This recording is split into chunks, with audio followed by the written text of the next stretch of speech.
Keraniganj garments ব্যবসায়ী ও দোকান মালিক সবাইকে আমন্ত্রণ জানাচ্ছি বিডি লাইভ 24 নিউজে। কেরানীগঞ্জ গার্মেন্টস ব্যবসায়ী ও দোকান মালিক সমবায় সমিতির আয়োজনে দোয়া ও ইফতার মাহফিল অনুষ্ঠিত হয়।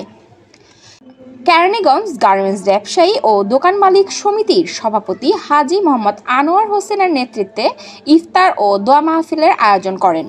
এ সময় প্রধান অতিথি হিসেবে উপস্থিত ছিলেন বাবু গয়েশ্বরচন্দ্র রায়, বিএনপির স্থায়ী কমিটির সদস্য। বিশেষ অতিথি হিসেবে উপস্থিত ছিলেন অ্যাডভোকেট নিপুণ রায় চৌধুরী। অনুষ্ঠানটি পরিচালনা করেন হাজী মোহাম্মদ আনোয়ার হোসেন, সভাপতি কেরানীগঞ্জ গার্মেন্টস ব্যবসায়ী দোকান মালিক সমবায় সমিতি। অনুষ্ঠানে আরও উপস্থিত ছিলেন পাবেল মোল্লা, সভাপতি ঢাকা জেলা ছাত্রদল। অনুষ্ঠানে আরও উপস্থিত ছিলেন হাজী আনোয়ার হোসেনের সুযোগ্য পুত্র রেজাউল করিম শ্যামল। বিস্তারিত দেখুন বিডি লাইভ 24 নিউজের স্টাফ রিপোর্টার মোগল হোসেন সম্রাটের রিপোর্টে। ক্যামেরায় ছিলেন রিপন।